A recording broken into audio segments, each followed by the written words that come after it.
L'arrivée d'Internet a bouleversé bien des aspects de nos vies et le rapport à notre santé en fait partie. Un symptôme, un malaise, une douleur, un doute, de l'inquiétude et notre premier réflexe est souvent de se tourner vers un moteur de recherche. Et c'est là où les choses peuvent déraper, quand l'hypocondrie fait place à la cyberchondrie. Marie-Pierre, la cyberchondrie, dans un contexte de pandémie, ça, c'est un alliage assez particulier, là. Oui, ça va très Ouais. bien ensemble. Il y a déjà eu quelques publications scientifiques sur le sujet. Déjà? Et oui, il y a certaines de ces publications-là là, qui identifient clairement la cyberchondrie comme un effet secondaire de la pandémie. Un effet secondaire qui est plus fréquent chez ceux qui utilisent les médias sociaux comme principale source d'information. Bien sûr. Est-ce qu'on est surpris de ça? Parce qu'il y a un lien quand même assez étroit avec l'anxiété. Bon, on rappelle un petit peu ce que c'est la cyberchondrie. Il n'y a pas de définition officielle de ça, mais on pourrait la définir, dans le fond, comme une forme de désinformation qu'on se crée soi-même et dont on est la principale victime en cherchant de manière compulsive à s'auto-diagnostiquer ses symptômes sur Internet. Puis quand je disais qu'il y a un lien étroit avec l'anxiété, c'est un peu comme sa petite cousine, l'hypocondrie. On cherche l'info dans le but de calmer une anxiété, mais dans le fond, on finit par l'alimenter. Et évidemment, la pandémie, là où je voulais en venir, c'est que c'est une période particulièrement anxiogène. Il y a le télétravail, on est Le isolé. télétravail, exactement, quand on est chez soi dans son petit cocon, seul avec son ordinateur, oui. disons que le contexte est favorable pour se mettre à multiplier les recherches en ligne. Mais ça, là, les recherches en ligne, quand on a un symptôme qui nous inquiète, ça peut arriver à n'importe qui, mais c'est pas n'importe qui est nécessairement cyberchondriaque. Non, c'est À vrai. partir de quand on l'est? Bien, là encore, c'est difficile à dire parce que la cyberchondrie ne fait pas partie du DSM-5, la fameuse Bible de référence des troubles de santé mentale.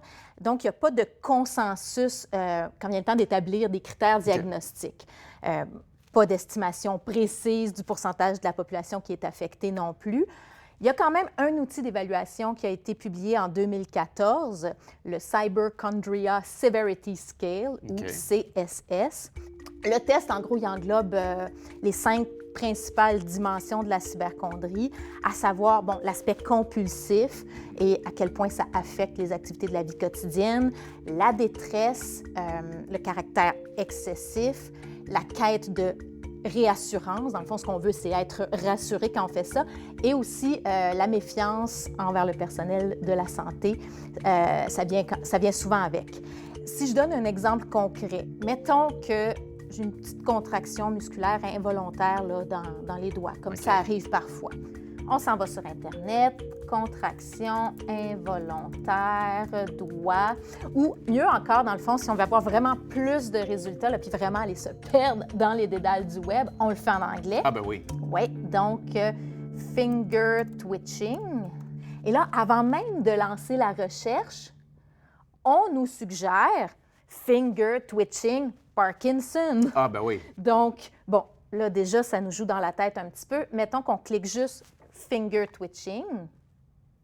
Là, vraiment, on voit tous les résultats qui s'affichent et on découvre que ça pourrait aussi bien être la maladie de Huntington, la sclérose en plaques ou, pourquoi pas, la sclérose latérale amyotrophique, maladie neurodégénérative. Au fur et à mesure où on clique sur ces liens-là, on se découvre de nouveaux symptômes, on fait de nouvelles recherches et là, on finit par complètement se perdre. Et au fond, il y a 2 moteurs à ce cycle infernal-là, l'intolérance à l'incertitude et le besoin d'être rassuré. Dans le fond, c'est vraiment ça. Là, ce que ces personnes-là recherchent, c'est dissiper leur anxiété, se convaincre qu'il n'y a rien de grave qui les menace, puis elles se disent qu'elles vont arrêter quand elles vont finir par le trouver, cet apaisement-là. Sauf qu'évidemment, par définition, l'abondance puis la diversité des informations qu'on trouve sur Internet vont faire que cette certitude-là va jamais venir et on continue à chercher. Puis ce que tu nous décris, Marie-Pierre, c'est pas entièrement nouveau. J'imagine que ça correspond ou ça remonte tout à peu près à la naissance d'Internet, non? Ben oui, on peut penser que la cyberchondrie existe depuis que le préfixe cyber est entré dans le langage courant, mais on en parle beaucoup plus, je dirais, depuis 2008.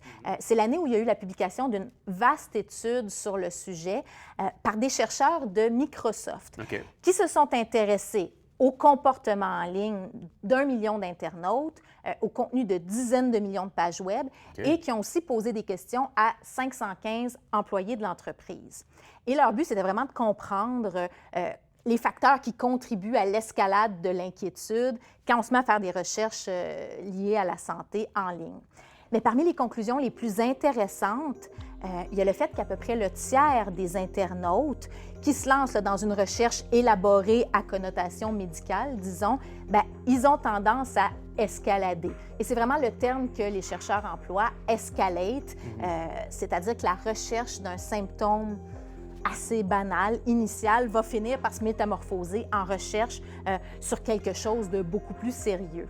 Et un exemple que les chercheurs donnent, disons une recherche qui commence par mal de tête, va mener à une page qu'on va lire et qui va nous pousser à faire une recherche sur mal de tête et tumeur. Puis, de fil en aiguille, on finit par faire une recherche sur les traitements des tumeurs au cerveau. Un des gros pièges, en tout cas selon les auteurs, c'est l'idée fausse selon laquelle les résultats les plus pertinents sont ceux qui sortent en premier. Ça va en pousser plusieurs à consulter seulement les premiers résultats qui s'affichent et qui peuvent aussi bien nous parler de tumeurs au cerveau que de manque de caféine, alors qu'on s'entend, le risque de souffrir d'une tumeur au cerveau est quand même moins élevé que celui d'expérimenter momentanément un petit sevrage à la caféine. Mais là, dans tout ce qu'on décrit, Marie-Pierre, il y a beaucoup d'aspects négatifs, mais il n'y a pas que du négatif dans tout ça. Non, puis c'est important quand même d'insister là-dessus. Il y a même une étude assez récente qui va à contre-courant de la réputation négative de l'autodiagnostic sur Internet. Oui, c'est inévitable. Après un petit Google, il y a des patients en panique qui vont se ruer chez leur médecin, mais ce serait loin d'être des patients qui sont représentatifs de toute la population, selon cette étude-là, même que la recherche sur Internet de symptômes qu'on expérimente pourrait nous rendre meilleurs pour diagnostiquer plusieurs problèmes, pas forcément toujours nous inciter à imaginer le pire.